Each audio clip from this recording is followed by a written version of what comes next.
ഉണ്ട്. വറവകൾക്കാകാശപൊട്ട് മനുഷ്യപുത്രരു തല ചായ്പാൻ മണ്ണിലിടമില്ല. ആരവിടെ? ഒറ്റയ്ക്കടിക്കാൻ കഴിവുള്ളവനുണ്ടെങ്കിൽ ഇറങ്ങി വാടാ. മിഞ്ഞപ്പാല് നീക്കാത്തവനുണ്ടെങ്കിൽ ഇറങ്ങി വാടാ. വാവുകൾക്ക് വാളമുണ്ട്, വറവകൾക്ക് ആകാശമുണ്ട്, മനുഷ്യപുത്രരു തല ചായ്പാൻ മണ്ണിലിടമില്ല.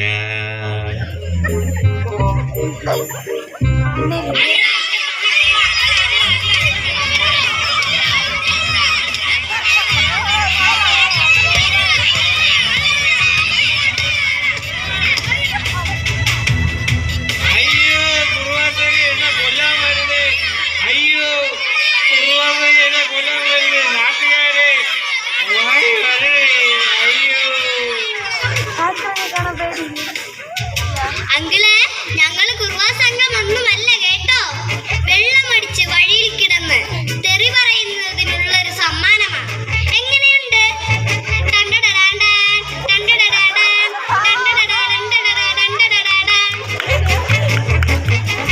വിശ്വാസികളെ, നാട്ടുകാരെ, ഇതൊക്കെ വളർന്നു വരുമ്പോ വെള്ളമടിച്ച് വഴി പോലും കിടക്കാൻ പറ്റാത്ത കാലമാകും. അശൂലങ്ങൾ. ഓ, പിള്ളേരെ കയ്യിൽ നിന്നും രണ്ട് കിട്ടണത് ഒരു സുഖമാണ്.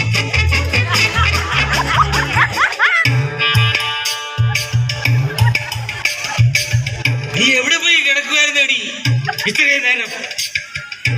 ഞാനേ ലുലു മാളിൽ ഷോപ്പിങ്ങിന് പോയിരിക്കുവായിരുന്നു. എന്തേ? ലുലു മാള്?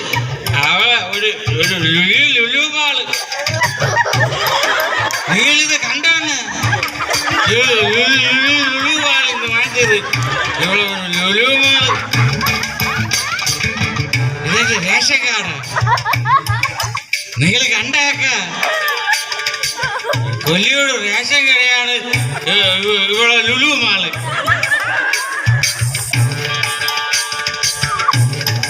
എന്റെ ദൈവമേ, ഇതെന്തോന്ന്? ഉമ്മ ഉമ്മ ഉമ്മ. ഇതും ഇപ്പൊ റേഷൻ കട ഇത് കൊടുക്കണം. നമ്മുടെ സർക്കാരിന്റെ ഒരു കാര്യേ.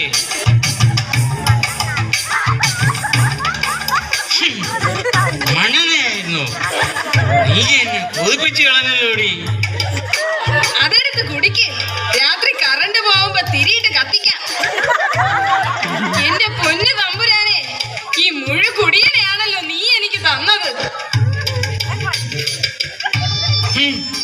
പൊന്നു തമ്പുരാൻ, ഇവളെ അപ്പൻ ആ മൊട്ടത്തറയും കള്ള പത്രോസ് എന്റെ പിന്നാലെ നടന്ന് അവള് തങ്കമാട എന്ന് പറഞ്ഞ് വറ്റിച്ചതാ. എന്റെ തലയിൽ കെട്ടിവെച്ചു. അതോടെ എന്റെ ജീവിതം കട്ട പുകയായി. ചേച്ചി, അണ്ണ, കോളേജിൽ പഠിക്കണ ഒരു പെൺകൊച്ചുണ്ടെന്ന് വല്ല ബോധമുണ്ടോ ഇങ്ങേരിക്ക്? എന്റെ ജീവിതമോ തൊലച്ച്. അതെങ്കിലും രക്ഷപ്പെട്ടാ മതിയായിരുന്നു. ദുഷ്ടൻ. ഒന്ന് തന്നാലുണ്ടല്ലോ. ഒന്ന് നിർത്തുവോ? അടി നടക്കാത്ത ഒരു ദിവസമെങ്കിലും ഉണ്ടോ ഈ വീട്ടിൽ? ഒരപ്പനുമുണ്ട്, അമ്മയുമുണ്ട്. നാണം കിട്ടിയിട്ട് ഈ നാട്ടിൽ ജീവിക്കാൻ പറ്റാതെയായി. നിനക്കെന്താണടി ഈ വീട്ടിലൊരു കുറവ്? കുറവല്ല, കൂടുതലായി വീട്ടിൽ. എന്തെങ്കിലും ഒരു സാധനമുണ്ടോ ഈ വീട്ടില്? ഒരു TV ഉണ്ടോ? ഫാൻ ഉണ്ടോ? ഒരു കട്ടിലെങ്കിലും ഉണ്ടോ? TV, ഫാൻ, കട്ടില്. നോക്കിയേ, നിങ്ങളെ വീട്ടിൽ കട്ടിൽ കിടന്നുകൊണ്ട് അമ്പിളി വാവനെ നോക്കിയ കാണാൻ പറ്റുമോ? പറ്റുവോണ്ട? ഇല്ല അല്ലേ? ഇവക്ക് ആ ഭാഗ്യം വരെ ഉണ്ട്. എനിക്ക് നാളെ ഫീസ് അടയ്ക്കാനുള്ള അവസാന ദിവസമാ. കാശ് തന്നെ. ആ തരാം. നിനക്ക് ഫീസ് അല്ലേ? വേണ്ട, ആ ചെവരമേലിരിക്കുന്നു ഇലക്ട്രിസിറ്റി ബോർഡിന്റെ ഒരു പീസ്. നീ അത് ഊരി കൊണ്ട് കൊടു. എനിക്ക് കാശ് തന്നേ, അല്ലെങ്കിൽ എനിക്ക് പരീക്ഷ എഴുതാൻ പറ്റില്ല. ഇനി ക്ലാസ്സിൽ വരുത്തില്ലെന്നാ പറയുന്നേ. എനിക്ക് കാശ് താ, എനിക്ക് കാശ് താ. വിടടി, എന്റെ പോക്കറ്റിൽ നിന്ന് വിടടി. എന്നെ ഞാൻ ഇന്ന് ദുഷ്ട, എന്റെ കൊച്ചിനെ അടിച്ചു അല്ലേ? എന്റെ കൊച്ചിന്റെ ദേഹത്ത് തൊട്ട കൊന്നു കളഞ്ഞ്. അല്ല, പിന്നെ എനിക്കിനൊരു പരി വേണ്ടി. ഇന്നത്തേക്കുള്ള കോട്ടയായി. അവളുടെ കയ്യിൽ നിന്ന് ദിവസവും 2 കിട്ടിയില്ലെങ്കിൽ ഒരു സുഖവുമില്ല. ഇത് അന്നേ തന്നിരുന്നെങ്കിൽ ഞാൻ എന്നേ നന്നായേനെ.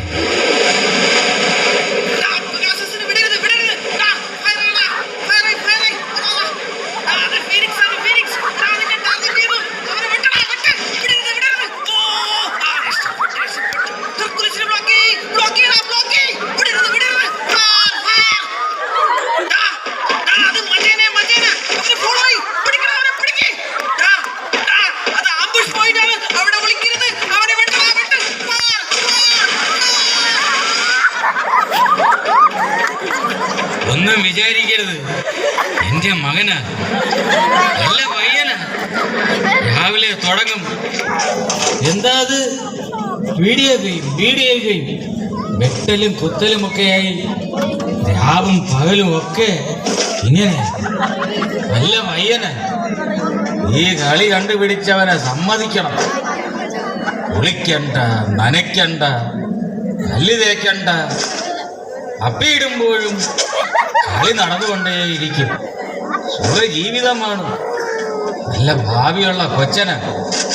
ഇപ്പോ വന്ന് ആഹാരവും വേണ്ട. പിന്നെ എന്റെ മോനല്ലേ, ഇങ്ങനെ വരാനേ സാധ്യതയുള്ളൂ. താനാണോ ആന്റണി? അതെ യാമാനെ, അന്തോണീസ് എന്നും എല്ലാരും പറയും. താൻ ഈ നാട്ടുകാർക്ക് സ്ഥിരം ശല്യമാണെന്നാണല്ലോ പരാതി കിട്ടിയത്. അയ്യോ, അങ്ങനെയൊന്നുമില്ല സാറേ. ഞാൻ വെറും ഒരു പാവമാ. പച്ച വെള്ളം പോലും ചവച്ചേ കുടിക്കൂ. താൻ ഈ വീട്ടിലെ സ്ത്രീകളെ സ്ഥിരം മർദ്ദിക്കാറുണ്ടെന്നാണല്ലോ ഞാൻ അറിഞ്ഞത്. അയ്യോ സാറേ, അത് അസൂയക്കാരാണ് പറയണത്. സ്ത്രീകൾ എന്നെയാണ് മർദ്ദിക്കാറ്. സാറിവിടെ ഒരു ഒളിക്യാമറ വെക്കി. സാറിന്റെ ആഫീസിലിരുന്ന് പകല് പോലെ കാണാം ഇവിടെ എന്താണ് നടക്കണതെന്ന്. ഓഹോ, നീ പോലീസുകാരനെ ക്യാമറ വയ്ക്കാൻ പഠിപ്പിക്കുന്നോടാ? അപ്പോ നീ ആള് വിരുദ്ധനാണല്ലോ. ഇവിടെ വാടാ, ഞാൻ നിനക്ക് ക്യാമറ വെച്ച് തരാമടാ. ഇത് ക്യാമറ 1, ഇത് ക്യാമറ 2, ഇത് ക്യാമറ 3. അയ്യോ, മതിയോടാ നിനക്ക് ക്യാമറ? അയ്യോ മതി സാറേ, മതി. ഞാൻ ക്യാമറ കണ്ട്. ഇപ്പൊ ക്യാമറയിൽ വല്ലതും കാണുന്നുണ്ടോടാ? കാണാം സാറേ, കാണാം. കണ്ണീ കൂടെ പൊന്നീച്ച പറക്കണത് ഇപ്പൊ കാണാം. അയ്യോ, അടങ്ങി ഒതുങ്ങി കഴിഞ്ഞോണം. ഇനി എന്നെ വരുത്തിച്ച പൊന്നീച്ചയല്ല നീ കാണാൻ പോണത്, കേട്ടോടാ?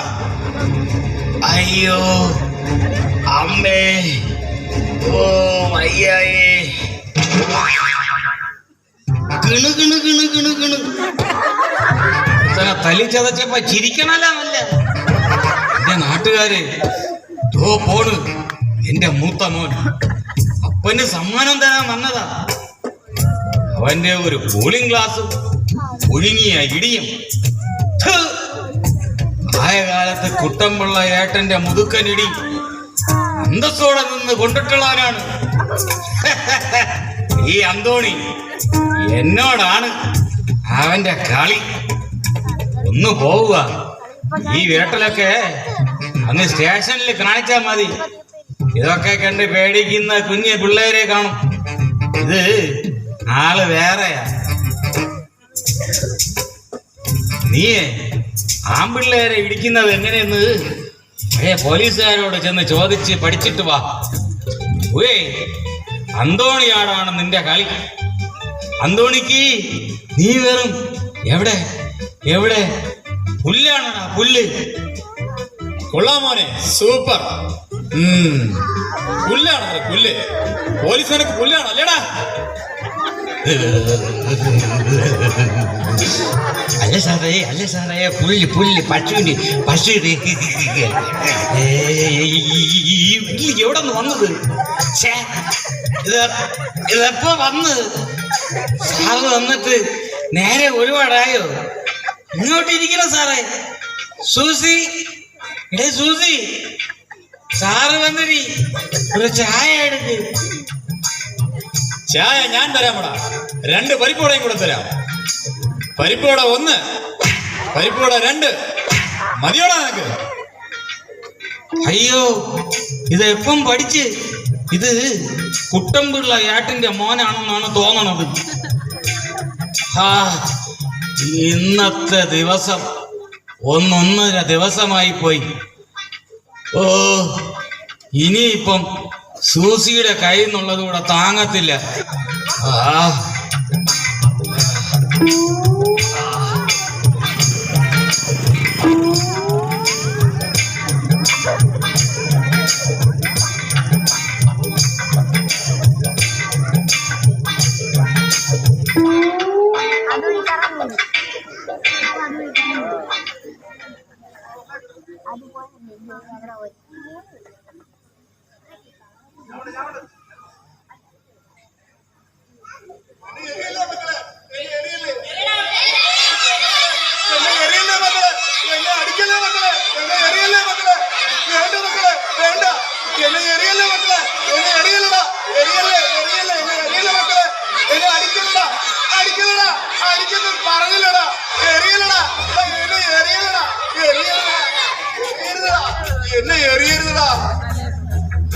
എന്നെ എറിയാനും അടിക്കാനും ഒക്കെ ഞാൻ എന്ത് തെറ്റാണ് ചെയ്തത്?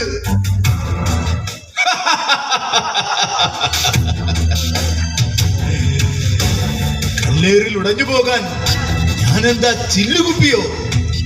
ഉടയില്ലത്, തകരില്ലത്.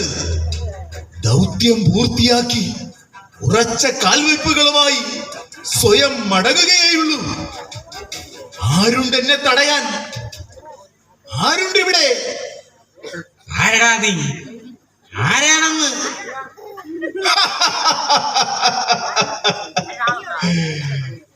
ആരാണ് നീ?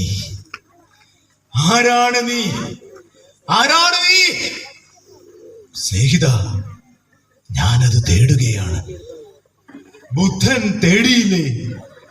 ഗാന്ധിജി തേടിയില്ലേ? ആരാണ് നീ? ആരാണ് നീ? അതിനുത്തരം ഈ ഭൂമിയിൽ എവിടെ നിന്ന് കിട്ടും? എന്തിനാടാ നീ ഇവിടെ വന്നത്? എന്താണ് അതിന്റെ ഉദ്ദേശം? പറയടാ നീ. മരുഭൂമിയിലെ ശബ്ദം. കാലാകാലങ്ങളായി മനുഷ്യ മനസ്സുകൾ മരുഭൂമിയാകുമ്പോൾ ഉന്നതങ്ങളിൽ നിന്ന് മരുക്കാറ്റായി മനുഷ്യ മനസ്സുകളിലേക്ക് പെയ്തിറങ്ങുന്ന മരുഭൂമിയിലെ ശബ്ദം. കർത്താവിന്റെ വഴിയൊരുക്കുവിൻ, അവന്റെ പാത നിരപ്പാക്കുവിൻ.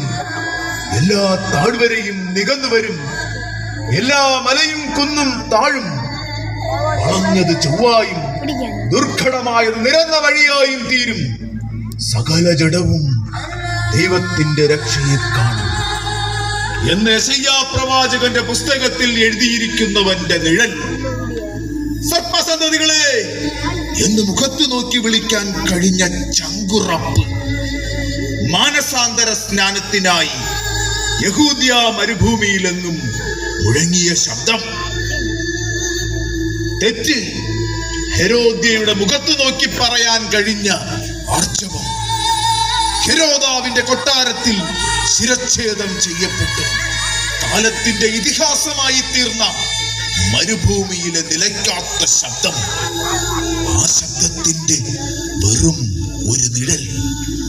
ഞാൻ വെറും ഒരു നിഴൽ മാത്രം. അപ്പോ നിനക്ക് നട്ടഭ്രാന്തല്ല. എന്താടാ നിന്റെ പേര്? പേര് വെറുമൊരു പേര്. അത് ഞാൻ എന്നേ മറന്നുപോയി. അല്ലെങ്കിലും ഒരു പേരിൽ എന്തിരിക്കുന്നു സ്നേഹിത? നീ കഞ്ചാവല്ല അല്ലേടാ?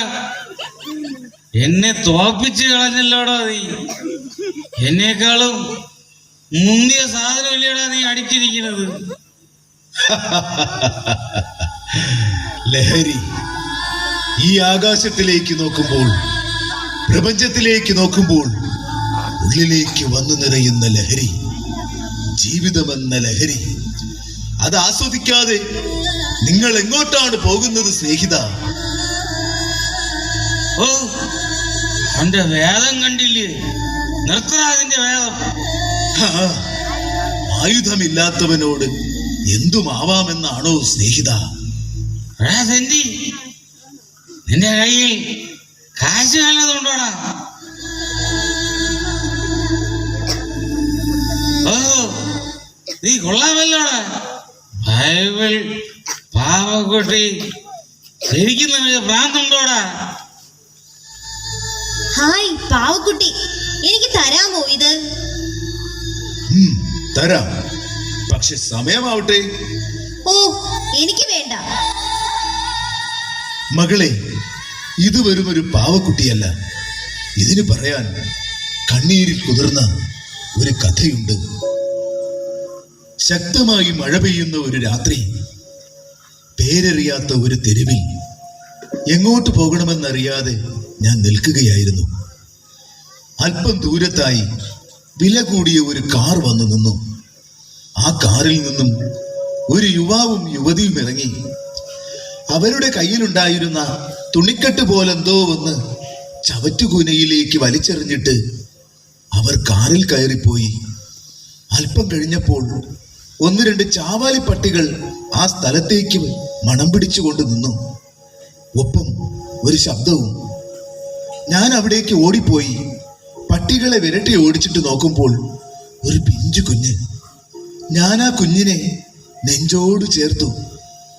എന്റെ നെഞ്ചിലെ ചൂട് കിട്ടിയിട്ടാവണം ആ കുഞ്ഞ് കരച്ചിൽ നിർത്തി എന്റെ മുഖത്തേക്ക് നോക്കി. അതൊരു പെൺകുഞ്ഞായിരുന്നു. ഈ ലോകത്തിൽ ഭയമില്ലാത്ത 2 കണ്ണുകളെ ഞാൻ ആദ്യമായി കാണുകയായിരുന്നു.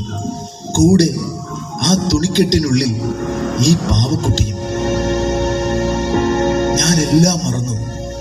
ഞാൻ ഒരു നിമിഷം എല്ലാം മറന്നു. ഞാൻ അറിയപ്പെടാത്ത ഏതോ ലോകത്തിലെത്തിയതുപോലെയായി. എന്റെ മനസ്സ് തരളിതമായി.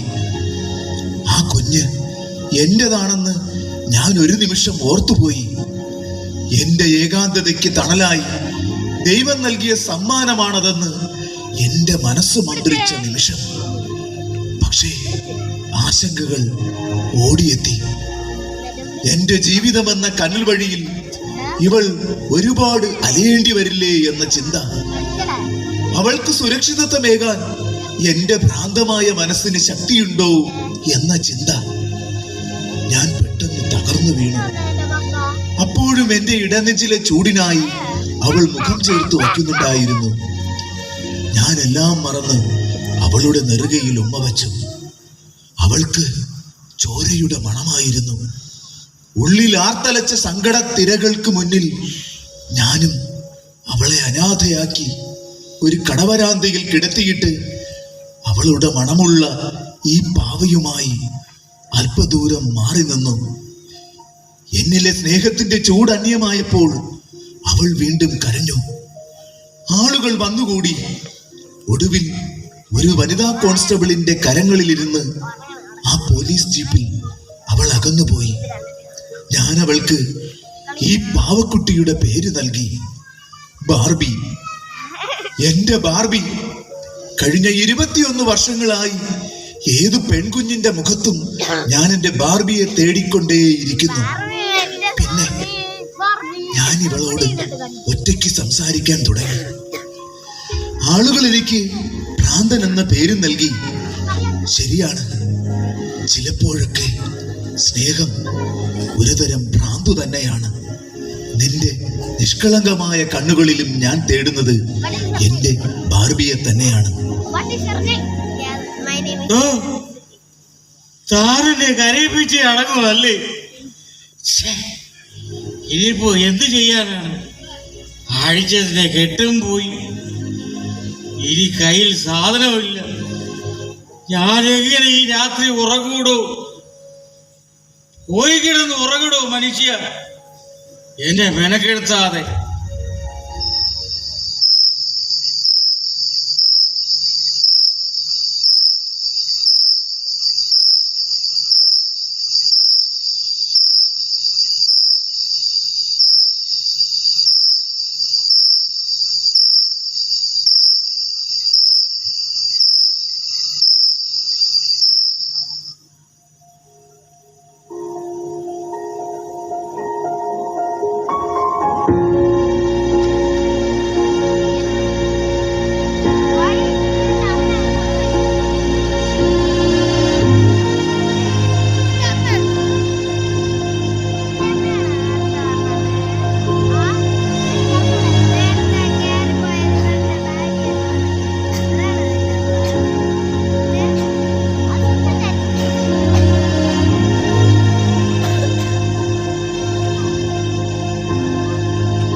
പ്രപഞ്ച സദ്ഗുരു, അങ്ങയുടെ സ്നേഹത്തിന്റെ മുന്നിൽ ഭിക്ഷാന്തേഹിയായി അടിയൻ നിൽക്കുന്നു.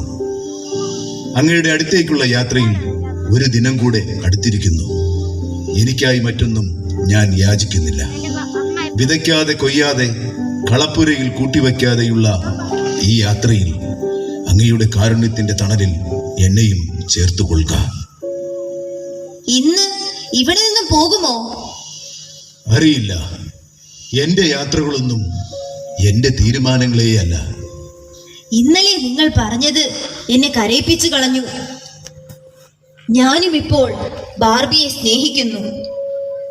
നീയും എനിക്ക് എന്റെ ബാർബിയെ പോലെയാ. ഞാൻ നിന്നെ ബാർബി എന്ന് വിളിച്ചോട്ടെ? നീ എന്റെ ബാർബി. ഈ ലോകത്തിലെ ഓരോ പെൺകുട്ടിയും എന്റെ ബാർബിയെ പോലെയാണ്. എല്ലാ മനുഷ്യഹൃദയങ്ങളും പെൺകുട്ടികളെ കരുതാനും സ്നേഹിക്കാനും കഴിഞ്ഞിരുന്നുവെങ്കിൽ ഈ ലോകം എത്ര സുന്ദരമായേനെ. നിങ്ങൾ ഇനി ഇവിടെ നിന്നും പോകണ്ട. നിങ്ങളുടെ കഥ കേട്ടിരിക്കാൻ നല്ല രസമാണ്. പോകണം മകളെ. എനിക്കൊരു ലക്ഷ്യമുണ്ട്, ഒരു സ്വപ്നവുമുണ്ട്. ഈ ഭൂമിയിൽ യുദ്ധമില്ലാത്ത ഒരു ദിനം, മനുഷ്യരക്തം വീണ് ഭൂമി പാപപങ്കിലമാകാത്ത ഒരു ദിനം, എല്ലാ രാജ്യങ്ങളിലും സമാധാനത്തിന്റെ വെള്ളരിപ്രാവുകൾ ചിറകടിച്ചുയരുന്ന ഒരു ദിനം. അതാണ് എൻ്റെ സ്വപ്നം. ആ ദിനത്തിനു വേണ്ടിയാണ് ഞാൻ കാത്തിരിക്കുന്നത്. അതിനുവേണ്ടിയാണ് ഞാൻ യാത്ര പോകുന്നത്. ആ യാത്രയിൽ ഈ തെരുവിൽ ഒരു നിയോഗം പോലെ വന്നുപെട്ടു എന്ന് മാത്രം. പോളെ, ഇന്നത്തെ ദിവസവും ഇല്ലാതാക്കാതെ നീ ഒന്ന് പോയേ. അയ്യോ, ആരോ വരുന്നുണ്ടല്ലോ. ആ, 2 ചില്ലക്കിളികൾ വേണം. ഇന്നത്തേക്കുള്ളത് തട്ടണം. വരട്ടെ വരട്ടെ.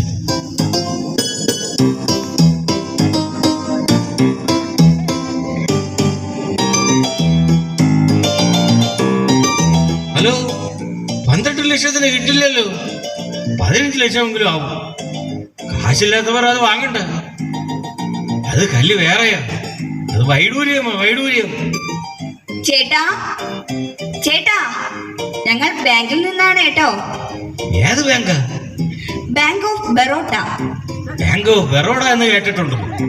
ബാങ്ക് ഓഫ് ബറോഡ എന്ന് കേൾക്കണത് ആദ്യമായിട്ടാണ്. പുതിയ ബാങ്കാ ചേട്ടാ, നല്ല ബാങ്കാ. ചേട്ടനൊരു പേഴ്സണൽ ലോൺ ഉണ്ട്, 10,000 രൂപയാ. തരട്ടെ ചേട്ടാ? നിങ്ങളുടെ ബാങ്ക് എനിക്ക് ലോൺ തരുമെന്നോ? സാധാരണ ഞാൻ ലോൺ എടുക്കാറില്ല. കോടികളുടെ സാമ്രാജ്യമുള്ള ഞാൻ നിങ്ങളുടെ ബാങ്കിൽ നിന്ന് ലോൺ എടുക്കണമെന്നൊക്കെ പറഞ്ഞാൽ, ആ എങ്കിലും ആയിക്കോട്ടെ, നിങ്ങളുടെ സന്തോഷമാണ് എനിക്ക് വലുത്. ചേട്ടാ, ചേട്ടന്റെ പേരെന്താ? അന്ത് ഷാരൂഖ് ഖാൻ.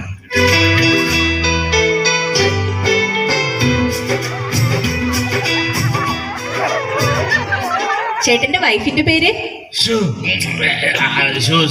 ഐശ്വര്യ റായ്. മക്കളുണ്ടോ? ആ, 2 പേരുണ്ട്, നിവിൻ പോളിയും ശ്രേയ ഘോഷലും. ചേട്ടാ, ഫസ്റ്റ് പ്രൊസീജിയർ എന്ന് പറയുന്നത് ഞങ്ങളുടെ ബാങ്കിന്റെ ഒരു ആപ്പ് ചേട്ടന്റെ മൊബൈലിൽ ഇൻസ്റ്റാൾ ചെയ്യണം. ആ മൊബൈൽ ഒന്ന് തരാവോ? അതിനെന്താ? Why not? It's a silly poor girls. ചേട്ടാ, ഇതിന്റെ പാസ്വേഡ് എന്ന് പറഞ്ഞേ. Killer John's.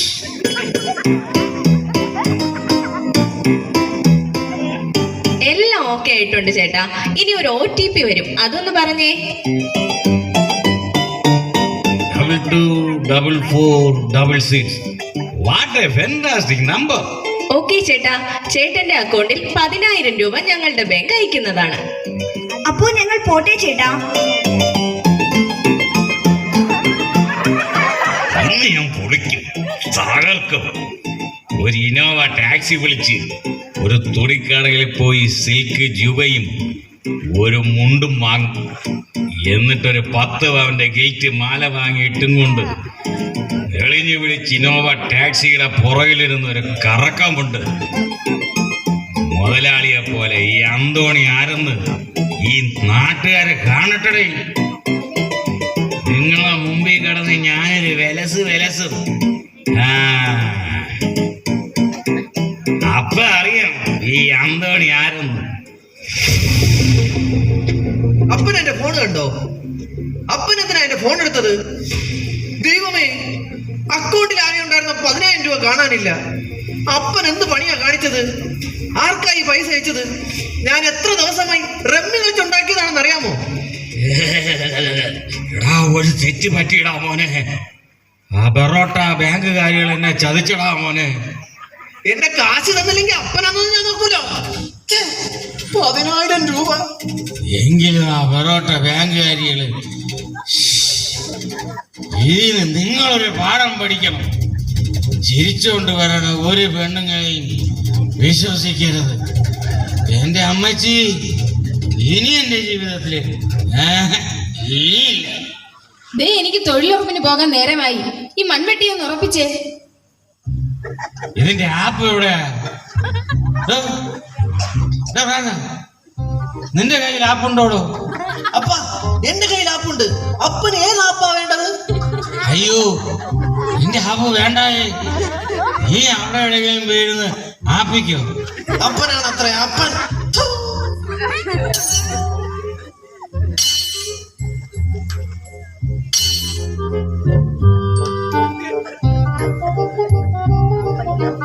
ഇതെന്താ മനുഷ്യ മൺവെട്ടി ഇങ്ങനെ ഇരിക്കുന്നത്? അതോ ഇപ്പൊ ശരിയായി തരാം. അങ്ങോട്ട് വെട്ടണമെങ്കിൽ ഇങ്ങോട്ട് തിരുന്ന് വെട്ടിയാ മതി. ഇങ്ങോട്ട് വെട്ടണമെങ്കിൽ അങ്ങോട്ട് തിരിഞ്ഞ് വെട്ടണം. ഭക്ഷണം സ്വാർവ്. എങ്ങനെയുണ്ട് എന്റെ ബുദ്ധി? ഒരു മൺവെട്ടി ഉറപ്പിക്കാൻ പോലും അറിയാത്ത കാലമാടൻ. ഗളി മോളെ, രാവിലെ 2 എണ്ണം അടിക്കാതെ ഒരു സുഖമില്ലല്ലോ. അല്ലെങ്കിൽ ജോലിയും കൂലിയില്ലാതെ ഇവിടെ കുറെ നിരന്നിരിക്കും. ഇന്നായപ്പോ ഒരുത്തിനും കാണുന്നില്ല. ഇതാ ആ ക്യാൻറ്റീനിൽ നിന്ന് എന്തെങ്കിലും വാങ്ങി കഴിക്ക്. ക്ലാസ് കഴിഞ്ഞ ഉടൻ നേരത്തെ വരണേ. ആ അമ്മേ. അല്ല, എന്റെ രാജകുമാരി എങ്ങോട്ടാണ്? എന്റെ പൊന്നുമോള് ആ കാശിന്ന് തന്ന് നീ ഒരു മല കേളി അപ്പന് തന്ന്. നല്ല കുട്ടിയല്ലേ? ഞാൻ തരില്ല. ഞാൻ തരില്ലെന്ന് പറഞ്ഞില്ലേ? ഓ, അത്രയ്ക്കായോ? എന്നാ പിന്നെ ഞാനൊന്ന് നോക്കട്ടെ. ഈ എടി എന്റെ ബാഗ് താ. എന്റെ ബുക്ക് എടുക്കല്ലേ? ആ.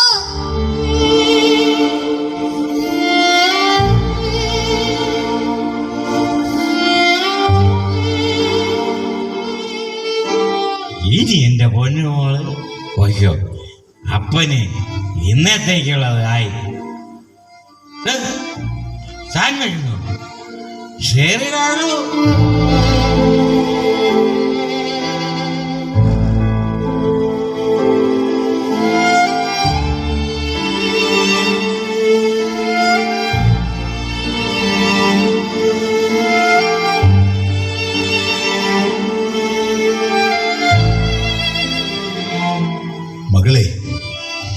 എന്താണ് ചിന്തിക്കുന്നത്? ഒന്നുമില്ല. ജീവിതം വെറുത്തു അല്ലേ? അതെ, മരിക്കണമെന്ന് തോന്നുന്നു. കുറെ ദിവസമായി അതിനെപ്പറ്റി ചിന്തിക്കുന്നു. ഒരു കുപ്പി മണ്ണെണ്ണയിൽ ഒരു തീപ്പന്തമായി, ഒരു മുഴം കയറിൽ തൂങ്ങിയാടുന്ന ഒരു പാഴ്വസ്തുവായി, ഒരു കുപ്പി വിഷത്തിൽ നീലിച്ചു പോയ മുഖവുമായി, അല്ലെങ്കിൽ പാഞ്ഞു വരുന്ന ട്രെയിനിന് മുന്നിൽ ചിതറിക്കിടക്കുന്ന മാംസകഷ്ണങ്ങളായി. നിർത്തൂ മകളെ, ഇനി ഒരു വാക്കും പറയരുത്. നീ മരണത്തിന്റെ ലോകത്തേക്ക് എന്നേക്കാൾ കൂടുതൽ ദൂരം സഞ്ചരിച്ചിരിക്കുന്നു. അരുത് കുട്ടി, അരുത്, അങ്ങനെയൊന്നും പറയരുത്. പിന്നെ ഞാൻ എന്തു വേണമെന്നാണ്? എവിടെ നോക്കിയാലും കൊത്തിക്കീറുന്ന കഴുകൻ കണ്ണുകൾ. പത്രം തുറന്നാൽ പെൺകുട്ടി ഹോസ്റ്റൽ മുകളിൽ നിന്നും ചാടി മരിച്ചു. പ്രതിശ്രുത വധു ഭദ്രഗ്രഹത്തിൽ തൂങ്ങി മരിച്ചു. സ്ത്രീധനത്തെ ചൊല്ലിയുള്ള തർക്കം, പെൺകുട്ടി ആത്മഹത്യ ചെയ്തു. കാമുകൻ ചതിച്ചു, പെൺകുട്ടി വിഷമുള്ളിൽ ചെന്ന് അത്യാസന നിലയിൽ. പെണ്ണിന് എവിടെയാണ് സ്വാതന്ത്ര്യം? പെണ്ണെന്നും ഒരടിമ മാത്രമല്ലേ? അങ്ങനെയൊന്നും പറയരുത്. എനിക്ക് ഒരുപാട് സ്വപ്നങ്ങളുണ്ടായിരുന്നു. പഠിക്കണം, ഒരുപാട് ഉയരത്തിലെത്തണം, ഒരു ജോലി വാങ്ങണം, സ്വന്തം കാലിൽ നിൽക്കണം, അടച്ചുറപ്പുള്ള ഒരു വീട് വെക്കണം.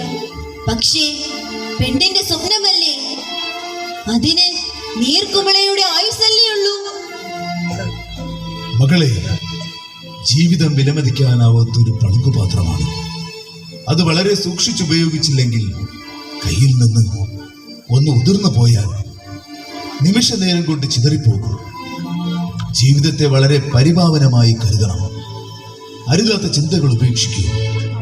ആത്മഹത്യ ഒന്നിനും പരിഹാരമല്ല. ജീവിതം നൽകുന്ന ഏത് കഠിനമായ മുൾവഴിയായാലും വെല്ലുവിളിച്ചുകൊണ്ട് നേരിടുക തന്നെ ചെയ്യണം. അതിനുള്ള കരുത്ത് നീ ആർജിച്ചിരിക്കണം. നീ വിധിയുടെ അടിമയല്ല, നിന്റെ തന്നെ മനസ്സിന്റെ ശക്തിയുള്ള ഉടമയാവണം. ഇന്നു മുതൽ നീ ഒരു തൊട്ടാവാടിയല്ല, കാരിരുമ്പിന്റെ ഹൃദയമുള്ള പെൺകുട്ടിയാവണം. ജീവിതത്തെ ഒരു ശത്രുവിനെ പോലെ കരുതണം. പ്രതിസന്ധികളെ വേട്ടയാടി തോൽപ്പിക്കണം. സന്തോഷമായിരിക്കൂ.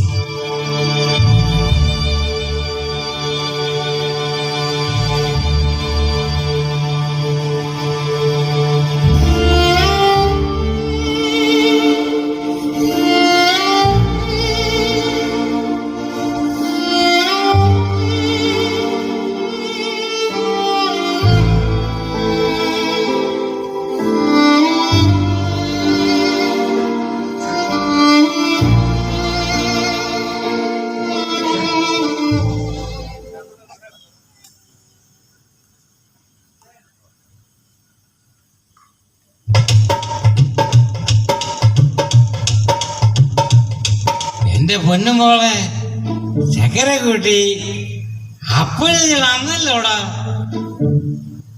അമ്മ വന്നില്ലേടി? ഇതാരാണെന്നറിയാമോ?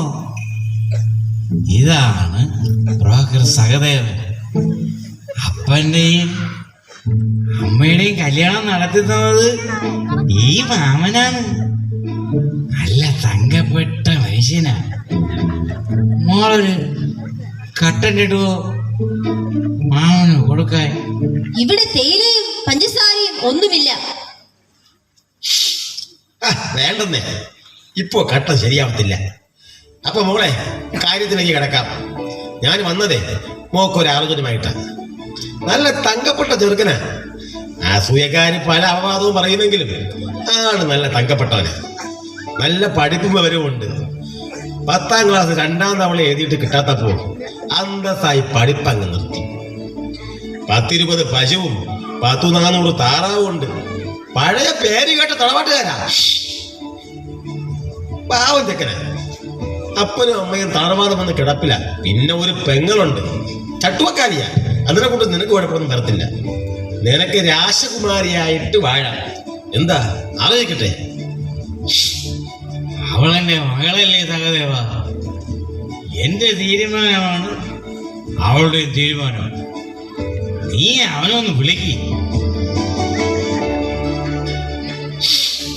ഡേയ് കറവക്കാരൻ അനീസേ, വാടാ. ഇതാണ് എന്റെ കൊച്ച്. അവക്ക് 100 വട്ടം സമ്മതമാണ്. കൊച്ചെ, നിനക്ക് എന്തെങ്കിലും ചോദിക്കാനുണ്ടെങ്കിൽ ചോദിക്ക്. എന്തിന്? അവക്കൊന്നും ചോദിക്കാനില്ലെന്ന്. എന്റെ തീരുമാനത്തിന് അപ്പുറം അവക്കൊന്നുമില്ലെന്നേ. ഇപ്പോഴത്തെ കാലമല്ലേ, അവർക്ക് എന്തെങ്കിലും ചോദിക്കാനുണ്ടെങ്കിൽ ചോദിക്കട്ടെ. കല്യാണം കഴിഞ്ഞാൽ എന്നെ പഠിപ്പിക്കുവോ? കോളേജിൽ വിടുവോ? എന്ത് ചോദ്യമാ കൊച്ചെ നീ ചോദിക്കുന്നത്? കൊച്ചെ രാവിലെ 4 മണിക്ക് എണീക്കണം. കറവുള്ള ഒരു 10 എണ്ണം ഉണ്ടേ, അതിനെയൊക്കെ ഒന്ന് കറക്കണം. നിനക്ക് കറവ അറിയില്ലെങ്കിൽ ഞാൻ പഠിപ്പിക്കാം കേട്ടോ. പിന്നെ അതിന്റെ ചാണകം ഒന്ന് വാരണം.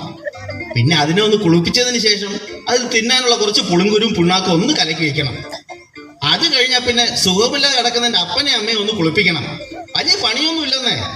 പിന്നെ അവർക്കുള്ള കുറച്ച് തിന്നാൻ എന്തെങ്കിലും ഉണ്ടാക്കണം. പിന്നെ എൻ്റെ സഹോദരി ഉണ്ടല്ലോ, ഒരു ചട്ടുകാരി, അവർക്ക് വേണ്ടി ചെറിയ സഹായങ്ങളൊക്കെ ഒന്ന് ചെയ്യണം. അപ്പൊ ഉച്ചയാവുകയെ, അപ്പൊ അടുത്ത് കറക്കാനുള്ള നേരമായിരുന്നേ. അത് കഴിഞ്ഞ് മുറ്റവും കൂടെ നടിച്ചു വാരിയിട്ടെ കൊച്ചു കുളിയും കഴിഞ്ഞൊന്ന് കോളേജിൽ പോയിക്കേ. നമുക്ക് വലിയ ചേതമില്ലാത്ത കാര്യമില്ലയോ, കൊച്ചു പോയിക്കോന്നേ.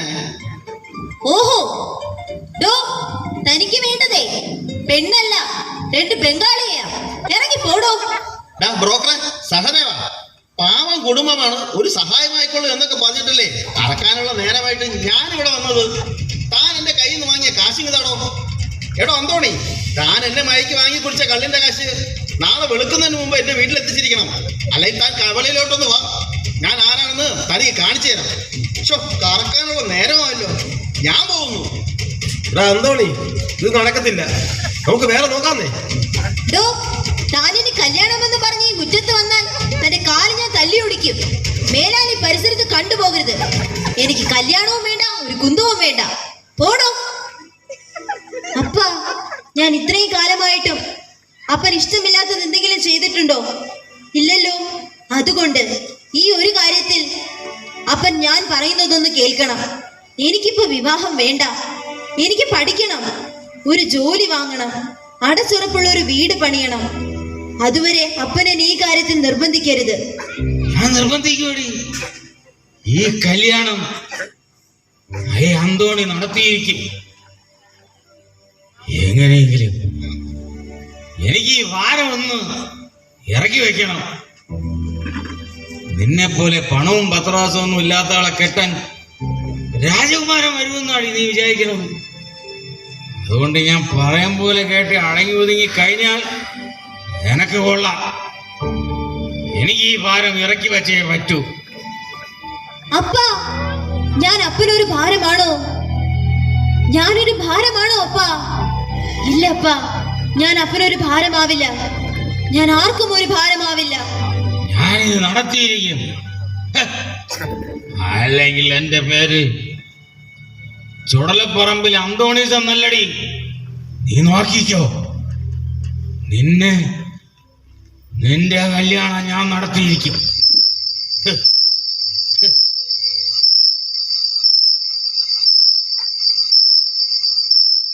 കരുണാമയനായ ദൈവമേ, ഈ ഭൂമിയിൽ ജീവിതം ഒരു കൂട്ടർക്ക് സുഖവും മറ്റൊരു കൂട്ടർക്ക് കൊടിയ ദുഃഖവുമായി ഭവിക്കുന്നതെന്തേ? ഉത്തരമില്ലാത്ത ചോദ്യങ്ങൾ സിരയിൽ നുരയുമ്പോഴും ഈ എൻ്റെ പാവം മകൾക്ക് അങ്ങു തന്നെ കാവലായി തീരുക.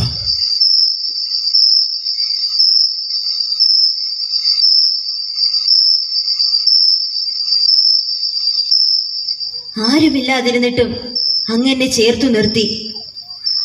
മരണത്തിന്റെ കൈകളിൽ നിന്നും രക്ഷിച്ചു. നല്ല വാക്കുകൾ പറഞ്ഞു, ആശ്വസിപ്പിച്ചു. യാത്ര പറയുവാൻ ആരുമില്ലാത്ത എനിക്ക് നിങ്ങളെങ്കിലും ഉണ്ടല്ലോ യാത്ര പറയാൻ. ഞാൻ പോകുന്നു. ഇനി ഒരിക്കലും നമ്മൾ കണ്ടെന്നു വരില്ല. ചിലരോടൊക്കെ ജീവിച്ചിരിക്കുമ്പോൾ തന്നെ നമുക്ക് യാത്രാമൊഴി പറയേണ്ടി വരും. പോകുന്നു. മകളെ, പോകാൻ തന്നെ തീരുമാനിച്ചു അല്ലേ? ഞാൻ തടയുന്നില്ല. ഈ ലോകത്തിൽ എവിടെയെങ്കിലും ഒരല്പം സമാധാനവും സ്വാതന്ത്ര്യവും നിനക്ക് ലഭിക്കുന്നുവെങ്കിൽ ആയിടത്തേക്ക് നീ പോക തന്നെ വേണം.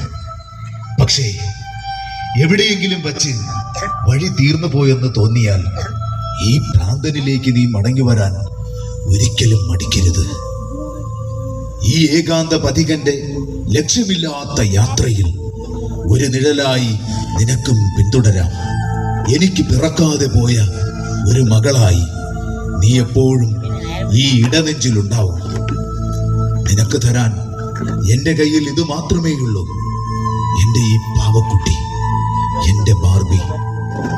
ആരും നിന്നെ കേൾക്കാതെയാവുമ്പോൾ നിനക്ക് സംവദിക്കാൻ ഒരു അത്താണി ഇതാ.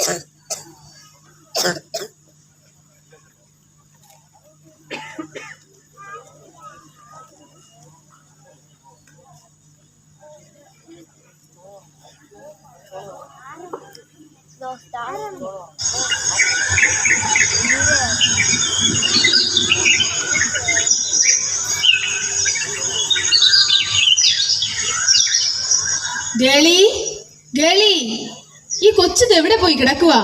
ഗേളി, ദേ മനുഷ്യ, നമ്മുടെ കൊച്ചിനെ കണ്ടോ? അവൾ ഇവിടെ എവിടെയെങ്കിലും കാണൂടി? ഇല്ലെന്നേ, ബാഗും പുസ്തകങ്ങളും തുണികളും ഒന്നും കാണാനില്ല.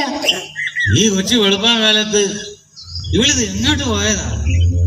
ഗേളി, ഗേളി, മോളെ. താൻ എന്റെ മകളെ കണ്ടോ? തനിക്ക് എന്താടോ ചെവി കേൾക്കത്തില്ലേ? എന്റെ മകളെ കണ്ടോന്നാ ഞാൻ ചോദിച്ചത്. കണ്ടു, അവൾ പോയി. എങ്ങോട്ട് അറിയില്ല, ഒരു ബാഗുമായി എവിടേക്കോ പോയി. ഇനി മടങ്ങി വരുമെന്നും തോന്നുന്നില്ല. തന്നോട് എന്തെങ്കിലും പറഞ്ഞോ? പറഞ്ഞു. കുറച്ചു നാളായി മരിക്കണമെന്ന ചിന്തയുമായിട്ടാണ് ആ പാവം പെൺകുട്ടി ഇവിടെ ജീവിച്ചത്. അവൾക്കൊരല്പം സ്നേഹം കൊടുക്കാൻ ഈ വീട്ടിൽ ആരെങ്കിലും ഉണ്ടോ? അവൾ പോകട്ടെ, എവിടെയെങ്കിലും പോയി സമാധാനമായി ജീവിക്കട്ടെ. നിങ്ങൾക്ക് അവളെ വേണ്ടല്ലോ. എന്താ നീ അത് നേരത്തെ പറയാത്തത്? എന്റെ മകൾക്ക് എന്തെങ്കിലും സംഭവിച്ചാൽ ഞാൻ തീർത്തു കളയും. അവളെ ഒരിടത്തും കാണാനില്ല. അവളുടെ കൂട്ടുകാരുടെ വീട്ടിലെല്ലാം ഞാൻ അന്വേഷിച്ചു, അവളെ എങ്ങും കാണാനില്ല. എന്റെ മോൾ എവിടെയാണോ എന്തോ. അങ്ങനെ പറഞ്ഞാൽ എങ്ങനെ? ഞാൻ പോലീസിൽ പരാതി കൊടുക്കും. കൊടുക്കണം. അപ്പോഴല്ലേ അവൾ ഈ വീട്ടിൽ അനുഭവിച്ച ദുഃഖകരമായ അവസ്ഥ പുറത്തു വരൂ. അവളുടെ പഠനം പോലും നിങ്ങൾ മുടക്കിയില്ലേ? ഈ നാട്, ഈ സമൂഹം പെൺകുട്ടികൾക്ക് നൽകുന്നത് എന്താണ്? ജനിച്ചു വീണ നിമിഷം മുതൽ പെണ്ണായിപ്പോയി എന്ന പരിഭവം. ബാല്യത്തിൽ ഒന്ന് പൊട്ടിച്ചിരിച്ചാൽ നീ പെണ്ണാണ്, കുറച്ചടക്കവും ഒതുക്കവും ഒക്കെ വേണം എന്ന താക്കീത്. ശരീരം ഒന്ന് വളർന്നു തുടങ്ങിയാൽ ആസക്തിയുടെ കണ്ണുകൾ, ഭയം ഒരു നിഴലായി പിന്തുടരുന്ന അവസ്ഥ. പിന്നെ അവൾ കണ്ടു തുടങ്ങുന്ന സ്വപ്നങ്ങൾ, അത് കേൾക്കാനോ കാണാനോ ആരുമില്ലാതെയായി പോകുന്ന യൗവനം. പിന്നെ വിവാഹം എന്ന ചതിക്കുഴി, പൊന്നും പണവും അളന്നു തൂക്കി കച്ചവടമുറപ്പിക്കുന്ന വിവാഹ കച്ചവടങ്ങൾ. പറഞ്ഞ തുക അല്പം കുറഞ്ഞു പോയാൽ അന്ന് തുടങ്ങുന്നു സ്ത്രീധന പീഡനങ്ങൾ, ആത്മഹത്യകൾ, കുടുംബ കോടതി വ്യവഹാരങ്ങൾ. കുടുംബത്തിന് പണമുണ്ടാക്കി കൊടുക്കുന്ന ഒരു യന്ത്രമായി, ഭർത്താവിന്റെ വിയർപ്പും ആസക്തിയും ഏറ്റുവാങ്ങി അവന് മക്കളെ പ്രസവിക്കുന്ന ഒരു ശരീരമായി, സൗന്ദര്യവും ആരോഗ്യവും ഊറ്റിക്കുടിച്ചു വളരുന്ന മക്കൾക്ക് വേണ്ടി തീരെഴുതിയ മധ്യവയസ്സും, പിന്നെ ജരാതരകൾ ബാധിച്ച് മക്കൾക്ക് പോലും വേണ്ടാതായി തീരുന്ന വാർദ്ധക്യമെന്ന ജീവിത സായാഹ്നത്തിനിടയിൽ അവൾക്കായി എപ്പോഴെങ്കിലും ജീവിക്കുന്നുണ്ടോ? അവളുടെ സ്വപ്നങ്ങൾക്ക് ആരെങ്കിലും വില നൽകിയിട്ടുണ്ടോ? എന്താ നിങ്ങളുടെ വായി അടഞ്ഞുപോയോ? കുടുംബമെന്ന പളുങ്കുപാത്രത്തിനുള്ളിൽ ശ്വാസം മുട്ടി ജീവിക്കുന്നവളാണ് സ്ത്രീ എന്ന തിരിച്ചറിവ് ആധുനിക പെൺകുട്ടിയെ വിവാഹത്തിൽ നിന്ന് അകറ്റി നിർത്തിയതിൽ അവരെ കുറ്റം പറഞ്ഞിട്ട് കാര്യമുണ്ടോ? നാം എന്നാണ് മാറുക സമൂഹമേ? കുടുംബം പെൺകുട്ടിയുടെ സ്വപ്നങ്ങൾ വിടരുന്ന പൂന്തോട്ടമായി തീരുന്ന കാലം എത്ര അകലെയാണ്. ഇനിയും നാം അത് പടുത്തുയർത്തിയില്ലെങ്കിൽ ആണ് ആണിനെയും പെണ്ണ് പെണ്ണിനെയും വിവാഹം കഴിക്കുന്ന ദുഷിച്ച ഇടമായി കുടുംബം എന്ന വ്യവസ്ഥ തകർന്നടിയും. കുടുംബം തകർന്നാൽ മനുഷ്യജീവിതം മരുഭൂമി പോലെ ഊഷരമാവും. ഉണരൂ സമൂഹമേ, സ്ത്രീ ആരുടെയും അടിമയല്ല. അങ്ങ് പറഞ്ഞതൊക്കെ ശരിയാണ്. എനിക്ക് അവൾക്കായി ഒന്നും ചെയ്യാൻ കഴിഞ്ഞിട്ടില്ല. എന്റെ കുട്ടിക്ക് നല്ല വസ്ത്രം പോലും വാങ്ങിക്കൊടുക്കാൻ എനിക്ക് കഴിഞ്ഞിട്ടില്ല. അവൾക്ക് ഒരുപാട് സ്വപ്നങ്ങൾ ഉണ്ടായിരുന്നു. പക്ഷേ എന്റെ കുട്ടി അവളിപ്പോൾ എവിടെയാവും? ഈ ദുഷ്ടലോകത്തെക്കുറിച്ച് അവൾക്കൊന്നും അറിയില്ല. ഒരുപക്ഷെ കഴിഞ്ഞ രാത്രിയിൽ അവൾക്ക് എന്തെങ്കിലും സംഭവിച്ചിട്ടുണ്ടാവുമോ? എന്റെ ഹൃദയം പൊട്ടുന്നു. ഞാൻ അവളുടെ അമ്മയല്ലേ? ഇനി കരഞ്ഞിട്ട് എന്ത് കാര്യം? അവൾക്ക് എന്ത് സംഭവിച്ചിട്ടുണ്ടാവുമെന്ന് ആർക്കറിയാം? പ്രിയപ്പെട്ടവരെ, 2017 ഈ കൊച്ചു കേരളത്തിലെ വാളയാറിൽ 13ഉം 9ഉം വയസ്സുള്ള 2 പിഞ്ചു പെൺകുട്ടികൾ തൂങ്ങി മരിച്ചു. കയറിന് കുരുക്കിടാൻ പോലും അറിയാത്ത പെൺകുട്ടികൾ എങ്ങനെ മരിച്ചു? ആഴ്ചകളും മാസങ്ങളും പീഡിപ്പിക്കപ്പെട്ട് അവരെ കൊന്നു തെളിവ് പോലും ഇല്ലാതാക്കിയില്ലേ? ഹേ മലയാള മണ്ണേ, എങ്ങനെ നിന്റെ ഹൃദയഭൂമിയിൽ പിഞ്ചു പെൺമക്കൾക്ക് ഭയമില്ലാതെ ജീവിക്കാനാവും? മനുഷ്യ മനസ്സുകളെ ഇനിയും മരുഭൂമിയാക്കി മാറ്റാതിരിക്കൂ. കുഞ്ഞു ശലഭങ്ങൾ പോലെ പെൺകുട്ടികൾ ഇവിടെ പറന്നു നടക്കട്ടെ. എല്ലാം എന്റെ തെറ്റാണ്. മദ്യം എന്റെ ജീവിതത്തെ തകർത്തു കളഞ്ഞു. ഒരു മകൾക്ക് നൽകേണ്ട സ്നേഹം, പരിലാളനം, ചേർത്തു നിർത്തൽ, അവളുടെ കുഞ്ഞു കുഞ്ഞു സ്വപ്നങ്ങൾക്ക് കാവലായി നിൽക്കാനോ എനിക്ക് കഴിഞ്ഞില്ല. വേണ്ട, എനിക്ക് നീ മദ്യം വേണ്ട. ഈ നശിച്ച മദ്യം എന്റെ കീഴടക്കി. നശിച്ച ജീവിതം എനിക്കിനി വേണ്ട. മദ്യപാനം ഞാൻ എവിടെ നിർത്തുന്നു? ഇനി ഒരു ജീവിതം ഉണ്ടെങ്കിൽ അതിന്റെ പ്രിയപ്പെട്ട മകൾക്ക് വേണ്ടി മാത്രമായിരിക്കും. അവളെ ഞങ്ങൾക്ക് മടക്കി തരുമോ? അവളെ ഒന്ന് കാണാനെങ്കിലും കഴിയുമോ?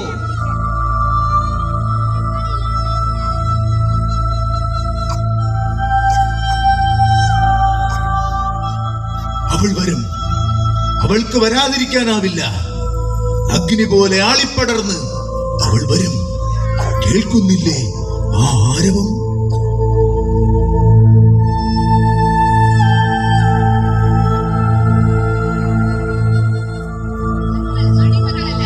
ഞങ്ങൾ അടിമകളല്ല, ഞങ്ങളും മനുഷ്യരാണ്.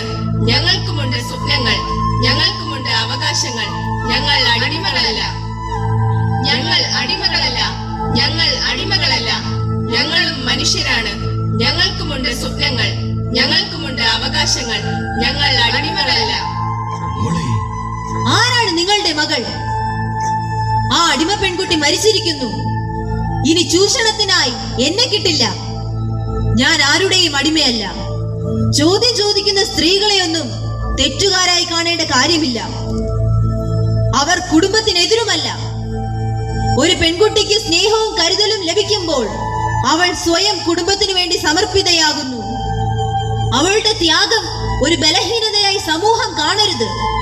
സ്നേഹത്തിനു വേണ്ടിയാണ് അവൾ സ്വയം ത്യാഗിയായി മാറുന്നത്. പുരുഷനും അങ്ങനെ തന്നെ. സ്നേഹത്തിനും കരുതലിനും വേണ്ടി തന്നെയാണ് പുരുഷനും കുടുംബഭാരം ചുമലിലേറ്റുന്നത്.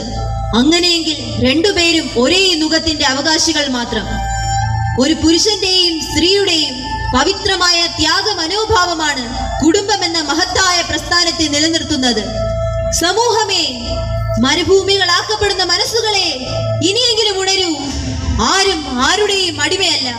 സ്നേഹത്തിന്റെയും കരുതലിന്റെയും സമഭാവനയുടെയും പുത്തൻ സൂര്യോദയങ്ങൾക്കായി കുടുംബത്തെ പണിതുയർത്താൻ എന്നോടൊപ്പം ചേരാൻ ആരുണ്ട് സമൂഹമേ? ഞാനുണ്ട് മകളെ, ഞാനുണ്ട് നിനക്കൊപ്പം.